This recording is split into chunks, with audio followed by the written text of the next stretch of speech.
He is sitting alone in a small room, holding a sword. Outside, the city of Utica is quiet. It is somewhere past midnight, April 46 BC, and the man in that room is one of the most powerful senators Rome has ever produced. His name is Marcus Porcius Cato, and within hours he will be dead, not because he lost, but because he refused to win on someone else's terms. What makes this moment extraordinary is not the suicide itself. Suicide was not uncommon in the ancient world. What makes it extraordinary is everything that led to it. Cato had spent 30 years building a reputation as the one man in Rome who could not be bought, could not be flattered, and could not be broken. Julius Caesar himself had tried all three. He failed every time. But here is the thing almost nobody tells you about Cato's final night. Before he picked up that sword, he read a book. He read it once, then fell asleep, then woke up and read it again. The book was Plato's Phaedo, the dialogue in which Socrates explains to his friends why he is not afraid to die. Stay with that image because it tells you everything about who this man was and what he believed. And here is the open question I want you to hold for the next 18 minutes. Caesar offered Cato a full pardon. He didn't have to die. So why did he? The answer reaches across 2,000 years, and it directly applies to a decision you may be facing right now, today, in your own life. We'll get there. First, let's go back to where this story really begins. To understand Cato, you have to understand what Rome was in the 1st century BC and what it was becoming. The Republic had stood for nearly 500 years, built on the idea that no single man should hold supreme power. The Senate, the consuls, the tribunes, all of it existed to prevent what the Romans called a rex, a king, and for most of those 500 years, it worked. By the time Cato entered public life in the 70s BC, the system was cracking. Generals were using their armies as personal tools. Bribery was so normalized that it barely raised eyebrows, and a new kind of politician had emerged. Charming, brilliant, and completely willing to say whatever the crowd wanted to hear. Cato watched all of this and made a decision. He would be the opposite of that, completely, without exception. Plutarch, writing his life of Cato roughly 150 years after these events, describes a young man who modeled himself deliberately on his ancestor Cato the Elder, the old Roman virtue of gravitas, severity, and unflinching honesty. But the younger Cato took it further. He studied Stoic philosophy under a teacher named Antipater of Tyre, and he didn't study it the way most wealthy Romans did, as an intellectual hobby. He used it as a blueprint for how to live every single day. The core Stoic idea he absorbed was this: there are things within your control and things outside it. Your judgments, your choices, your character, these are yours. Everything else, reputation, wealth, the outcome of battles, what other people think of you, these are externals. And no Stoic would trade their inner integrity for any external reward. Cato didn't just believe this. He performed it, publicly, relentlessly, for 30 years. Here is one early story that tells you exactly who he was. Around 65 BC, Cato was serving as a military tribune in Macedonia. He discovered that his commanding officer was skimming funds from the army's pay. Most men in that situation would look away. The commanding officer was politically connected, and making an enemy of him was career suicide. Cato confronted him directly in front of the troops and forced him to repay every coin. He made an enemy that day. He did it anyway. Back in Rome, as quaestor, a treasury official, he did something that shocked the entire city. He actually enforced the financial laws. Not selectively, not when it was politically convenient, but universally. He went after men who had illegally profited under the dictator Sulla, men who were now powerful and connected. He recovered money for the state that everyone assumed was simply gone. Rome had not seen anything like it in decades. And then came Julius Caesar. This is where the story shifts from inspiring to genuinely tragic, and it is where I want you to pay close attention. Because the dynamic between Cato and Caesar is one of the most philosophically rich rivalries in all of human history. These two men understood each other completely, and they despised each other completely, but only one of them was honest about why. Caesar was everything Cato was not: flexible, charming, politically fluid, willing to form alliances with people he privately considered enemies. He was also, by almost every account, a genius. Plutarch notes that Caesar recognized in Cato the one man who could not be corrupted, and that recognition made Caesar treat Cato not with contempt, but with something closer to fear. When Caesar wanted to push through legislation that Cato opposed, he had Cato physically dragged from the Senate floor and thrown in prison. Cato kept talking the entire way. Re-hook. Stay with this, because in about 4 minutes, we're going to reach the moment at Thapsus that almost nobody talks about. The moment that made Cato's final choice completely inevitable. It's a detail buried in Plutarch that changes everything about how you understand what happened in that room in Utica. The political tension between Cato and Caesar came to a head in 63 BC during the Catilinarian conspiracy, a coup attempt by a senator named Catiline. When the conspirators were captured, Caesar argued for mercy, imprison them, confiscate their property, spare their lives. It was a rational, pragmatic argument. Cato stood up and called for immediate execution, not because he was bloodthirsty, but because he believed the law was clear, the threat was real, and mercy in that moment was just another form of political maneuvering. The Senate voted with Cato. The conspirators were executed. And for a brief moment, Cato was the most celebrated man in Rome. But that moment passed, because what Cato had shown was that he would always choose principle over popularity, and in Roman politics that made him both indispensable and impossible. People admired him, almost nobody wanted to work with him. Through the 50s BC, Cato watched as the republic he loved was systematically dismantled. Caesar, Pompey, and Crassus formed the first triumvirate, an unofficial power-sharing arrangement that made the Senate largely irrelevant. Cato fought it at every turn. He filibustered, he blocked legislation, he exposed corruption, he lost almost every battle, and he kept fighting anyway. When civil war finally broke out in 49 BC, Caesar crossing the Rubicon with his army, Cato sided immediately with Pompey in the Senate. Not because he loved Pompey. He had serious doubts about Pompey's motives and methods. But he believed that fighting for the Republic, even under a flawed general, was better than accepting the alternative. This is a nuance that gets lost. Cato was not naive.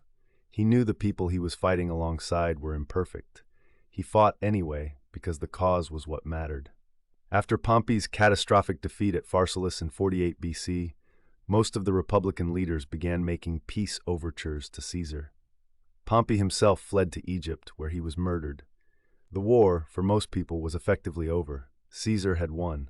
The sensible thing, the pragmatic thing, was to acknowledge that reality and negotiate the best terms possible. Cato refused. He gathered the remaining Republican forces and marched them across the Libyan desert to Utica, a brutal, legendary march that Plutarch describes in extraordinary detail. Through sand, thirst, and heat that killed men by the dozen, Cato walked on foot alongside his soldiers rather than ride. He distributed water to others before drinking himself. He never complained. And when soldiers died from exhaustion and snakebite, he buried them himself when he could. This is the moment that reveals something crucial about Stoic philosophy and practice. It is not passive acceptance. Cato walking that desert was an act of radical engagement, choosing difficulty not because he had to, but because he believed that how a man carries himself in suffering is the only real measure of his character. The Stoics called this the discipline of action, doing what is right regardless of the outcome, because the action itself is the point. They reached Utica. Cato organized the defense of the city, coordinated with the Numidian king Juba, and waited for the final engagement. That engagement came at Thapsus, in April of 46 BC. And here is the detail buried in the sources that almost nobody talks about. Cato was not at the Battle of Thapsus. He had been left in command of Utica precisely because the other Republican commanders didn't fully trust his tactical judgment, or more accurately, because they knew he would refuse to use certain methods they were willing to use. His integrity had isolated him even from his own side. The battle was a disaster. Caesar's forces crushed the Republican army in a rout so complete that it ended organized resistance in North Africa in a single afternoon. Cato received the news in Utica. He did not panic. He organized the evacuation of the citizens who wanted to leave. He helped arrange ships. He settled financial disputes and distributed funds. He spent his last day as governor of Utica doing his job, completely and without self-pity. And then, when everything was settled and the last ship had left, he sat down alone and he read Plato. He read the Phaedo, the dialogue about the soul's immortality, the text in which Socrates, hours before his own execution, argues calmly that death is nothing to fear for a man who has lived philosophically, who has spent his life pursuing wisdom rather than pleasure or power. Cato read it once, he put it down, he slept. He woke around midnight, he called for his sword. His servants, suspecting what was coming, had hidden it. When he discovered this, Plutarch tells us he did not rage. He sat quietly and waited. When the sword was eventually returned to him, after his son and friends pleaded with him to reconsider, he looked at them with an expression described as almost serene, and said something that cut through all their arguments. Would you really keep alive a man who has no alternative left but dishonor? He dismissed them. He read the Phaedo again. And then in that small room in Utica, Marcus Porcius Cato ended his life. Not in despair, not in fear, but in what he believed was the only act of freedom left available to him. He was 49 years old. The year was 46 BC. Rome would never be a republic again. Rehook. Here's where the story gets philosophically complicated, in a way that modern retellings almost always skip. When Caesar heard that Cato was dead, he reportedly said, "Cato, I begrudge you your death, for you begrudged me the opportunity to spare your life." Read that sentence slowly. Caesar is not celebrating. He is furious, because Cato's death had robbed him of something he desperately wanted, the chance to display his famous clemency, his mercy, his magnanimity. Cato had denied Caesar a PR victory by dying, and Caesar knew it.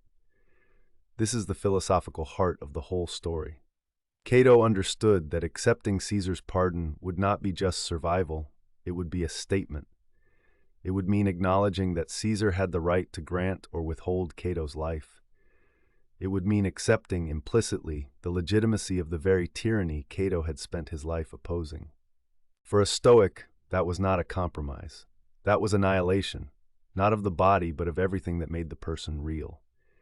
Cicero understood this immediately. He wrote a eulogy, a text called the Cato, which praised Cato's death as the most Stoic act in Roman history. The text itself is lost, but we know it was so powerful that Caesar felt compelled to write a counter-pamphlet, the Anti-Cato, attempting to undermine Cato's reputation.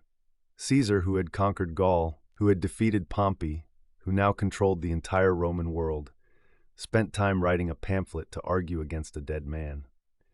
That tells you something about how much Cato's death had rattled him. The Stoics had a concept for what Cato did. Epictetus, writing roughly 100 years later in his Discourses, Book 1, Chapter 2, describes the idea of the open door. He writes that circumstances may constrain what a person can do, but they can never constrain whether a person chooses to remain or to leave. The free person, he argues, is the one who always remembers that the door is open, not as an escape hatch from difficulty, but as a reminder that submission is always a choice, never a necessity. Seneca, in his letters to Lucilius, letter 70, goes further. He writes about Cato directly, arguing that Cato's death was not a defeat, but a demonstration.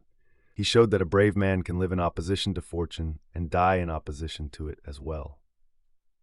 Seneca saw Cato not as a tragic figure, but as the proof of concept, the living, then dying demonstration that Stoic philosophy was not merely theory. It could actually be done. For the next century and a half, Cato's name became shorthand in Rome for something very specific: the person who would not bend. When Marcus Aurelius was struggling as emperor, dealing with corruption in his own court, with wars on multiple fronts, with advisors who urged him to take the pragmatic path, he returned to the examples of men like Cato, not to imitate the suicide, but to absorb the underlying principle that there is a line inside every person past which compromise becomes self-destruction. In about 4 minutes, we're going to do something unusual for a history video. We're going to talk about what Cato's choice actually means for the specific moment you might be sitting in right now. Whether that's a job that's asking you to compromise something fundamental, or a relationship where you've been told your standards are unrealistic, or a situation where the smart move and the honest move are pointing in completely opposite directions. The Stoic answer is not what most people expect. But first, one more historical piece that almost never gets included in retellings of Cato's death. His son, Cato the Younger's son, fought at the Battle of Philippi in 42 BC, 2 years after his father's death, on the side of Brutus and Cassius against Octavian and Mark Antony. Brutus, who had used Cato's memory as his justification for the assassination of Caesar, lost. And Cato's son died in that battle. The Republic died with him, completely and finally. Everything Cato had sacrificed his life to prevent had come to pass anyway. If you are waiting for me to tell you that Cato's sacrifice changed history, that it saved the Republic, that it was worth it in any tangible, measurable sense, I'm not going to tell you that, because it didn't. Caesar died 2 years later, but the Republic didn't come back. The empire followed. Everything Cato feared came true. And the Stoics, remarkably, would say that this does not diminish what he did by a single degree. This is the part of Stoicism that is genuinely difficult to absorb. Not the breathing exercises or the journaling prompts or the motivational applications, but the real hard core of it. You do what is right because it is right, not because it will work. Outcome is not within your control. Character is. And Cato, the Stoics would argue, died with his character completely intact, which is more than can be said for almost anyone else in that story. But what does this mean for you, watching this in 2026? I want to be direct, because I think this story gets sentimentalized in a way that makes it useless. Nobody is asking you to die for your principles. The stakes in your life are almost certainly not the fall of a republic, but the underlying dynamic, the one Cato navigated in that room in Utica, is one you may have already encountered and will certainly encounter again. Here's the first modern situation. You are at a job where your manager is asking you to present data in a way that is technically not false, but is clearly designed to mislead. Maybe it's a marketing claim, or a financial projection, or a report that omits a finding that would complicate the narrative. And you are being told, implicitly or explicitly, that this is just how things are done, that everyone does it, that the alternative is being labeled difficult or not a team player. This is Cato's situation, scaled down but structurally identical. The Stoic question, Cato's question, is not, can I get away with it, or even, is it really that bad? The question is, if I do this, who am I? Not in a dramatic theatrical sense, but practically. What does agreeing to this make true about my character? Because the Stoics understood that character is not a single dramatic choice. It is the accumulation of every small choice you make when the cost of honesty feels too high. Each small compromise makes the next one easier, and the one after that invisible. Here's the second modern situation. You are in a relationship, romantic, familial, professional, where you have been slowly, subtly, shaped into someone who expresses certain opinions less, laughs at things you don't find funny, and has stopped mentioning the things that actually matter to you because the response is always exhausting. This is not dramatic abuse. It is something more insidious, gradual erosion. And one day you look up and realize you have been Cato accepting Caesar's pardon, alive, technically, but not actually free. The Stoic technique that applies here is not bravado or dramatic confrontation. Marcus Aurelius describes it in Book 6 of the Meditations, the practice of returning to your ruling faculty, the part of you that knows what you actually value before the social pressure set in. He suggests checking regularly whether your actions are aligned with your own judgment or with someone else's expectations that you have mistakenly adopted as your own. It is a simple question. It is remarkably hard to answer honestly. The actionable technique I want to give you is what I call the Cato line, and it comes directly from the logic of his final night. Before he died, Cato was absolutely clear about one thing. He knew exactly which line, if crossed, would mean he was no longer himself. He had spent decades identifying it, testing it, living according to it. Most of us have never done that work. We discover our lines only when someone is already asking us to cross them, which is the worst possible time to figure out where they are. The exercise is this. Take a piece of paper and write down 3 things you would not do for your career, regardless of the professional cost. 3 things you would not do in a relationship, regardless of what it might end. 3 statements you would not publicly contradict, regardless of social pressure. Not aspirationally, actually.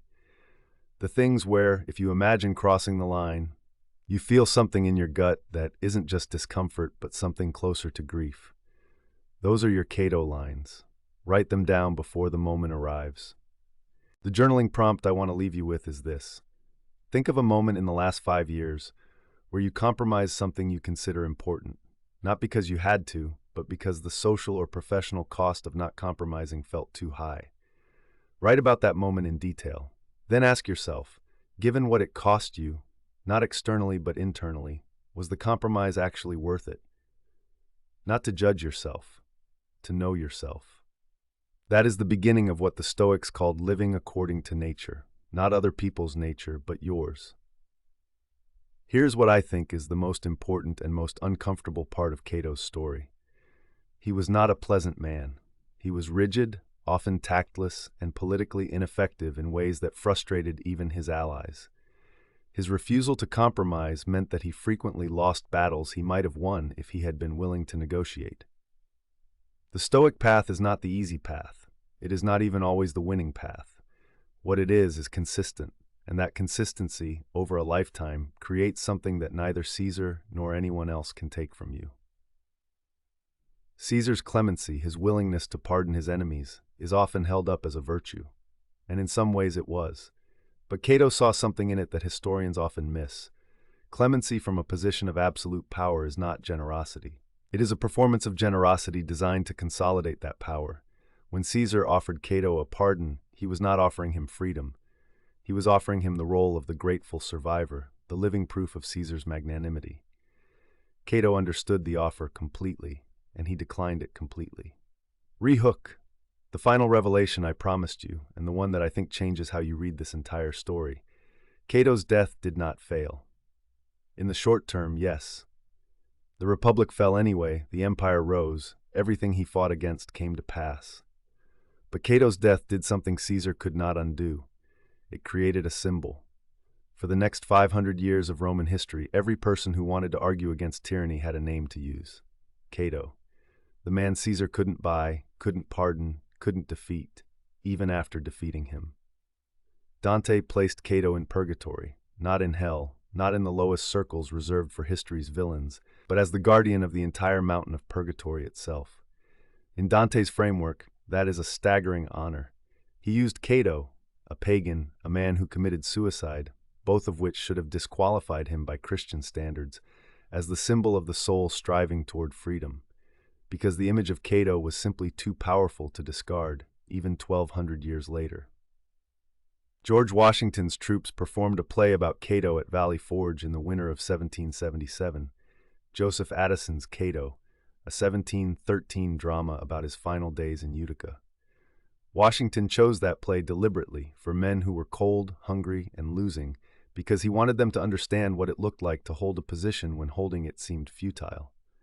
The line, "It is not now time to talk of aught but chains or conquest, liberty or death," later echoed almost verbatim by Patrick Henry, comes from that play. Cato's death echoed into the founding of America. This is what integrity at the highest level actually does. It doesn't just affect you. It creates a template. It shows other people, in moments they couldn't have anticipated, what it looks like to not bend. And that template travels, across centuries, across cultures, into moments that Cato himself could never have imagined. He didn't die to inspire Valley Forge. He died because he couldn't do anything else and remain himself. The inspiration was a consequence of the integrity, not the point of it. So what is the actual takeaway here? Not that you should be willing to die for your principles. Please don't take that from this video. The takeaway is that your principles are only real if they cost you something. A principle that you maintain only when it's convenient is not a principle. It is a preference. Preferences change with the weather. Principles are the thing that defines the shape of your life, the character that remains when everything external has been stripped away. Cato spent a lifetime paying the cost of his principles, in political defeats, in lost alliances, in the isolation that comes from being the person who will not pretend. By the time he sat in that room in Utica, the cost was simply higher than it had ever been before. But he paid it the same way he had paid every smaller cost before it. Not dramatically, not with a speech to the crowd, but quietly, having read his philosophy, having slept, having woken up and read it again. The Stoics would say that every day of your life you are either building the person who will be able to hold the line when the real test comes, or you are eroding that person one small compromise at a time. The test itself is almost never the problem. The preparation for the test, the daily practice of actually living by what you say you believe, that is where Cato's story begins, and where yours does too. Marcus Aurelius wrote in Book 7 of his Meditations, "Never esteem anything as of advantage to you that will make you break your word or lose your self-respect." He wrote that to himself, not to the empire, not for posterity. He wrote it as a reminder because he knew, as every person who has ever tried to live this way knows, that the temptation to rationalize a compromise is always dressed in reasonable language. Cato's entire life was a refusal of that reasonable language. His death was just the final sentence. 2,070 years after that night in Utica, the question Cato answered with his life is still the most important question a person can ask themselves. What is the thing I will not do, regardless of the cost? Not what I wish I wouldn't do, not what I tell myself I wouldn't do, but what I actually genuinely will not do, because doing it would mean I am no longer the person I need to be to look myself in the eye. Cato knew his answer. He had known it for 30 years. When the moment arrived, he didn't need to decide, he just needed to act on what he had already decided in all the smaller moments that came before. That is the real lesson of Utica, not the death, the preparation, the daily, unglamorous, often costly practice of being exactly who you say you are, even when nobody is watching, even when it costs you, even when it might cost you everything. If this story landed for you, if you felt something while watching it, I want to ask you to do one thing before you close this video. Go back to that journaling prompt. Write down your Cato lines, the 3 things in your professional life and the 3 things in your personal life that you will not cross. Put them somewhere you'll see them, not as a dramatic oath, but as a reference point, so that when the moment comes, and it will come, you already know the answer. There are more stories like this one on this channel. Real historical figures, documented by real ancient sources, examined not as museum pieces, but as practical philosophy for the life you're actually living. If you want to understand how Epictetus turned slavery into the ultimate Stoic education, or why Marcus Aurelius called himself a fraud in his own private journals, or how Seneca's advice to the dying applies to the way you spend a Tuesday afternoon, those videos are here. Subscribe, and we'll go deeper. Cato died in Utica in April of 46 BC. Caesar wrote a pamphlet trying to diminish him. Cicero wrote a eulogy trying to honor him. Dante made him the guardian of purgatory. Washington's soldiers performed his story in the snow at Valley Forge. And you watched a video about him in 2026, because something in what he did still speaks to something real in the human condition. Some deaths are so honest they outlive everything that tried to erase them. That is not a coincidence. That is what integrity looks like over 2,000 years.